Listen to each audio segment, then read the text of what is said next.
In this lecture, we would like to discuss one of the most important concepts, that is democracy. So, as democracy, its very form, nature, and content, how it is being defined by Professor Lord Bryce in his modern democracies, that to start with, democracies that institutional arrangement which ensures free participation of the people in the process of controlling ultimate political power.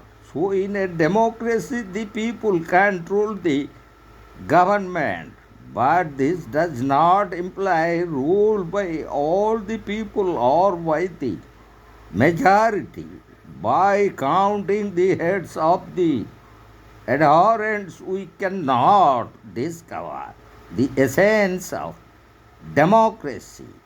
The rule by all the people is a political myth because unanimous decision is impossible, nor is majority rule.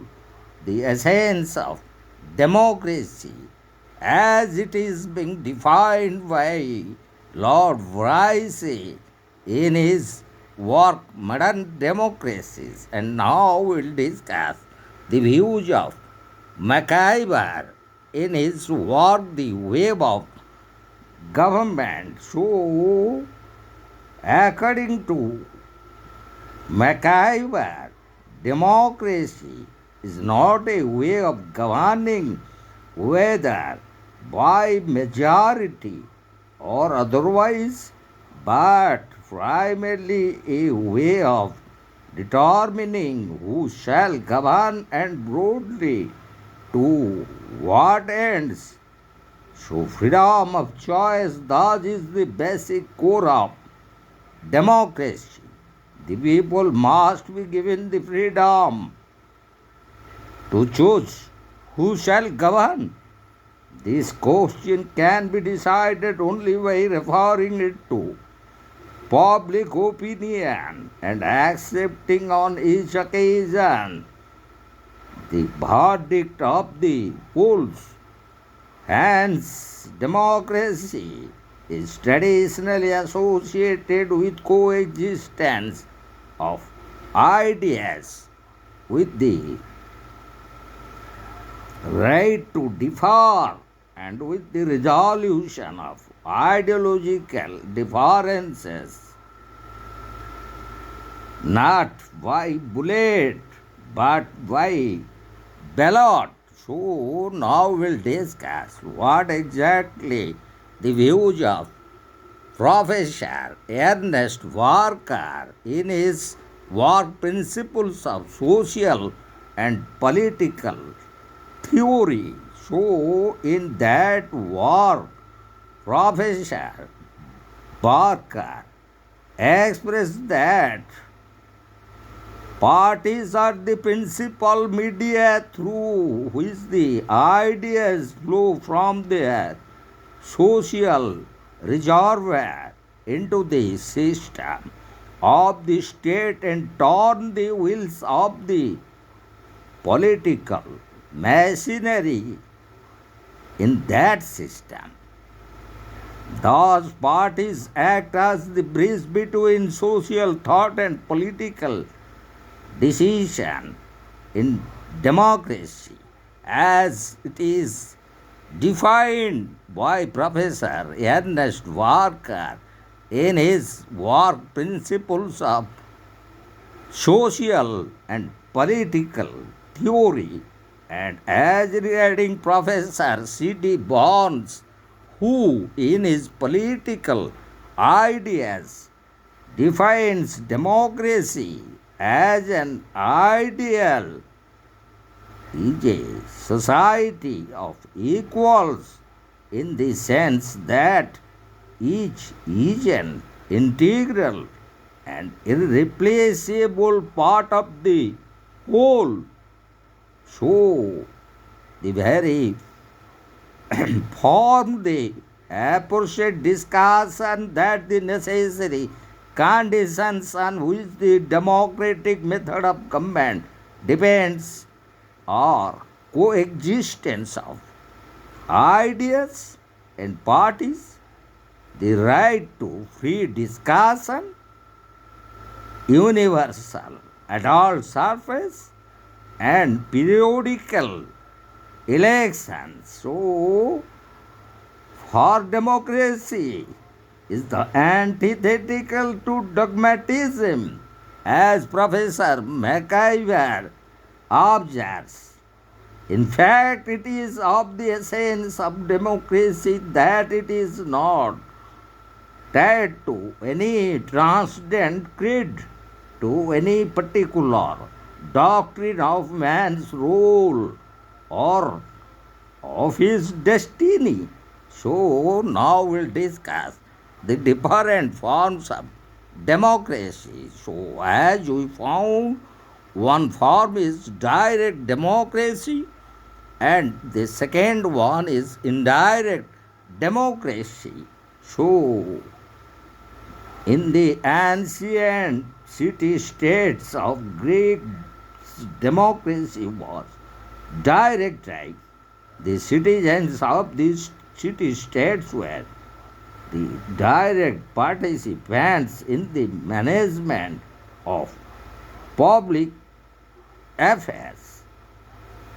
Direct democracy postulates the existence of some conditions which are non existent in modern state. Further, it presupposes a simple economic with minimum class conflict. Manifestly, a pure democracy is practicable only in small, relatively undeveloped communities where it is physically possible for the entire electorate to assemble in a given place, and where the problems of government are few and simple, as it was defined by Professor Garner in his work Political Science and Government, as to describe what exactly direct democracy means. Moreover, the complexities of modern economy and introduction of universal adult suffrage, direct democracy is unattainable today, and as it is due to also intense class conflicts and sharp party cleavage and magnitude of problems facing the modern government. Only the surviving traces of direct democracy only we found in small cantons of Switzerland. Some direct democratic checks such as referendum and initiative are in operation today in Switzerland and in few states of the United States of America. In these states, representative democracy prevails, but its evils are said to be removed through these direct democratic machineries such as referendum and initiative. So, as Professor said in his political institution, a preface, where he observes that popular or direct legislation is little more than a fad outside of Switzerland, where unique conditions prevail. It is unlikely to make headway in the future into any other countries in the world. So now we'll discuss the indirect form of democracy. And in that connection, we would like to discuss about John Locke, the English political philosopher belonging to 17th century, the modern era of political philosophy, just after Thomas Hobbes, another English political philosopher. And in regards to John Locke, who championed for the right to life, liberty, and state, also for social contract theory in his work on two treatises on civil government. He worked for a responsible representative government and which further led for the development of parliamentary form of government where the cabinet or the council of ministers were held to be responsible to the house, that is the popular chamber of the legislature. In case of England, it is the House of Commons, and in case of India, it is the House of People. So, the very indirect democracy developed only due to the contribution of English political philosopher John Locke. And as according to the very theory, representative democracy, which is generally prevalent now in modern times in almost in a number of countries, naturally grew out of the conditions of modern nation state. In this type of democracy, a clear distinction is made between the immediate sovereign and the ultimate sovereign. The electorate comprising the entire adult population of a country is the ultimate repository of the sovereign power. The legislature, which consists of the elected representatives of the people, formulates and expresses the will of the state. Hence, the legislature is the immediate sovereign authority. The people elect their representatives periodically and review their activities during their full term. If their activities are proved to be unsatisfactory, the people can withdraw their trust in them and choose new representatives. Representative democracy thus combines efficient administration with political sovereignty and also popular sovereignty, and these very facets of ideas were contributed by John Locke. In representative democracy, the parties play a decisive role. They articulate and organize the will of the people and act as the transmission belt between the government and the governed.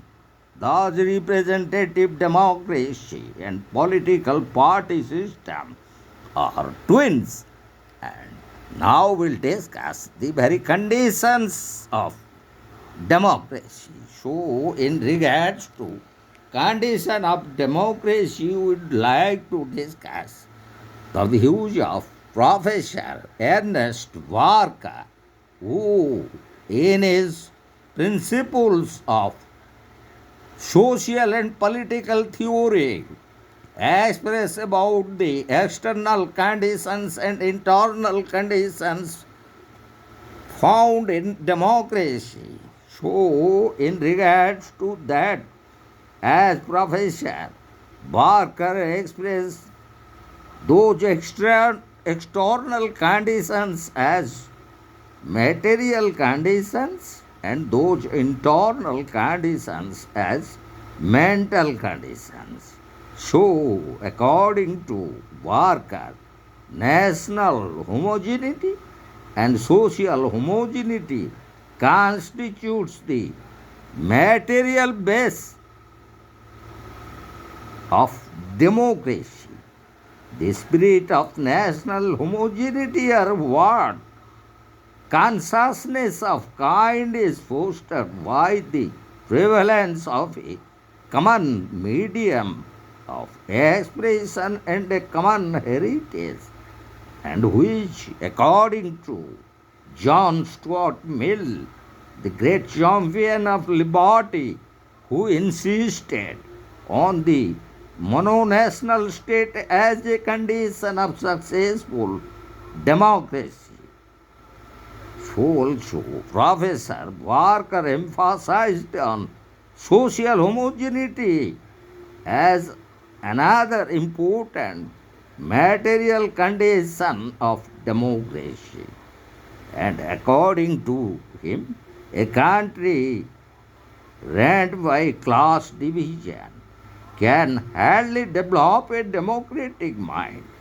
Some form of economic equality is therefore necessary. Democracy can successfully operate only through active participation of the people in the political process. This requires the prevalence of some indispensable material conditions, and the spiritual base or the internal conditions of democracy, as according to Professor Ernest Barker, as giving importance to agreement to differ. So, the very spiritual base of democracy, as Professor Barker emphasized in his work Reflections on Government, that is a mental habit of agreement upon a number of axioms. Of these are the agreement to differ comes first. It means agreement on a fundamental issue confronting the political community, and difference on the choice of policy to be followed in relation to that issue. So, the second axiom involves the majority principle.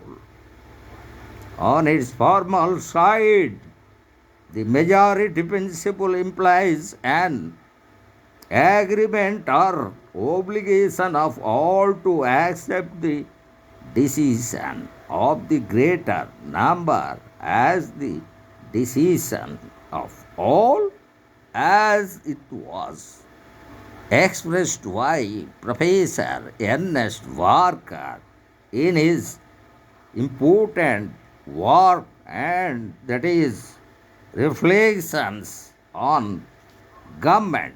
So now we'll go to the exact universal education. So the very spread of knowledge through a scheme of universal education is an imperative need for successful working of democracy. So Lord Bryce, in his work Modern Democracies, expressed that the gift of this universal adult suffrage creates the will to use it, and the gift of knowledge creates the capacity to use the suffrage right. So, our next is the participation of people. That is another important condition which reflects about local self-government. So, active participation of the people in the process of government is necessary for the success of democracy. So, a network of autonomous local bodies spread all over the country can ensure such popular participation. Local self government is the sustainer of democracy. And now we'll discuss about another important condition, that is balance in social structure, as it was presented by another great political philosopher called Maniam. So called Maniam, in regarding to balance in the structure of society, expresses that it is a prerequisite to the maintenance of democracy, and that he laid down in his famous work Freedom, Power, and Democratic Planning. So, another important condition for the survival and maintenance and continuity of democracy is skilled administration. So, this very skilled administration with combination of popular rule is an important condition of democracy. Democracy suffers disasters, and when because of administrative inefficiency and unnecessary time lag is created between formation of public opinion in favor of a particular policy and execution of that policy. The administrative machinery in a democracy must be prompt and smooth working, as it is presented by Professor Carl Menem and also by Professor C.D. Bourne in his work Political Theory and the Challenge to Democracy. So, besides skilled administration, another most important condition in proper working and continuity of democracy is organization of political parties. So, regarding that, as we found, John Stuart Mill pointed out, representative government depends for permanence upon three fundamental conditions. So, in that connection, he emphasized democratic organization of political parties. Parties are indispensable to a democratic system. Yet, however, the party organization must afford opportunities for maximum participation of the rank and file in policy making decisions. So, finally, John Stuart Mill, in his observation, laid down that the three fundamental conditions requiring for better working and continuing of democracy are: the people should be willing to receive it, they should be willing and able to do what is necessary for its preservation, And thirdly, they should be willing and able to fulfill the duties and discharge the functions which it imposes on them. So, these are the most vital or important requirements or conditions for a smooth and stable working of a democracy. So, in our upcoming video and in our upcoming lecture, we would like to discuss those merits of democracy and the demerits of democracy.